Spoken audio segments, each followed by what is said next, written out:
মঞ্চের দুজন হচ্ছেন বিএনপির মহাসচিব মির্জা ফখরুল ইসলাম আলমগীর, তার পাশেই স্থায়ী কমিটির সদস্য সালাউদ্দিন আহমেদ। হে রব্বুল আলামিন, হে একমাত্র মালিক, হে একমাত্র পরওয়ারদিগার। তারেক রহমানের সেই ভাষণের অর্ধেকটা সময় তিনি যে মহান আল্লাহ তাআলার কাছে দুই হাত তুলে মোনাজাতরত ছিলেন, এটি কি আপনারা কেউ খেয়াল করেছেন? এটি তো আমাদের চোখে পড়বে না, আমাদের গণমাধ্যমেরও চোখে পড়বে না, দলের অনেক নেতা কর্মীদের চোখেও পড়বে না হয়তো। তিনজন মানুষের চোখে নিশ্চয়ই পড়েছে। দুজন তারেক রহমানের পাশে। মঞ্চের দুজন হচ্ছেন বিএনপির মহাসচিব মির্জা ফখরুল ইসলাম আলমগীর, তার পাশেই স্থায়ী কমিটির সদস্য সালাউদ্দিন আহমেদ। 17 বছর পর তারেক রহমানের দেশে ফেরা, ঐতিহাসিক সেই 17 মিনিটের ভাষণ দেশবাসীর উদ্দেশ্যে। আসুন আমরা আল্লাহ রব্বুল আলামিনের দরবারে হাত তুলে প্রার্থনা করি। তারেক রহমানের সঙ্গে এই দুই নেতাও দুই হাত তুলে আল্লাহর কাছে মোনাজাতরত অবস্থায় থাকেন যতক্ষণ তারেক রহমান দুই হাত তুলেছিলেন। হে রব্বুল আলামিন, হে একমাত্র মালিক, হে একমাত্র পরওয়ারদিগার, হে একমাত্র রহমত দানকারী, হে একমাত্র সাহায্যকারী, আপনি যদি আমাদেরকে রহমত দেন তাহলে আমরা এই দেশের মানুষ কঠোর পরিশ্রম করার মাধ্যমে আমাদের প্রত্যাশিত বাংলাদেশকে গড়ে তুলতে পারবো। আজ আসুন আমরা সকলে মিলে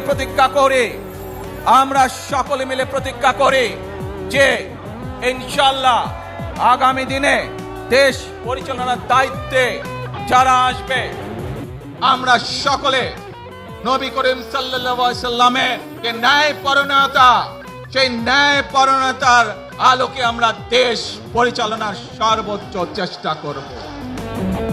এই পর্যায়ে এসে বিএনপি স্থায়ী কমিটির সদস্য সালাউদ্দিন আহমেদ তিনি হাত নামিয়ে ফেলেন মোনাজাত শেষ করে, কারণ এই সময় কয়েক সেকেন্ড দম নিচ্ছিলেন তারেক রহমান। মুহূর্তেই মহাসচিবের দিকে তাকিয়ে আবারও সালাউদ্দিন আহমেদ মোনাজাত শুরু করেন। আজ আপনারা জানেন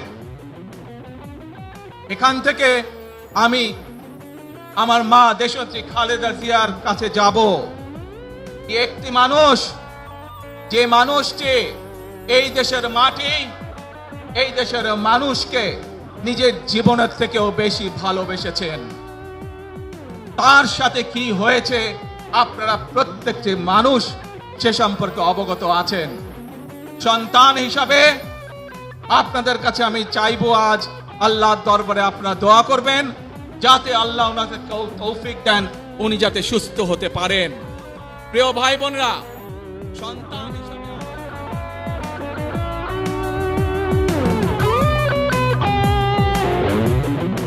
ক্যামেরায় দেখা যাচ্ছিল তারেক রহমান যখন বলছিলেন মহান আল্লাহ তাআলার দরবারে দুহাত তোলা, আসুন আমরা বলি, অন্যরা হয়তো সাদামাটা বক্তাদের মতো বক্তব্য চিন্তা করেছিলেন, কিন্তু ওই দুজন, এটি আসলে আমরা সবাই দেখি, কিন্তু সবাই দেখলেই যে আমরা সবাই বুঝবো, অনুধাবন করব, এটি আসলে সবার দোষ না, বা এটি আসলে কোনো অস্বাভাবিকতা না, এটি স্বাভাবিক। সবাই আমরা শুনলে সবাই যে সেটি বুঝতে পারি সেটিও কিন্তু না। মিরাজ হোসেন গাজী লাইভ, এই digital platform MHG live, YouTube, ফেসবুকে আপনারা যুক্ত থাকতে পারেন বাংলাদেশের পক্ষের শক্তি, বাংলাদেশ পন্থীদের জন্য আসল ঘটনা এবং সঠিক তথ্য শুধুমাত্র পাবেন Miraj Hossain Gazi live, MHG live, এই ডিজিটাল প্ল্যাটফর্মে, ওপেন মিডিয়ায়। আল্লাহ হাফেজ।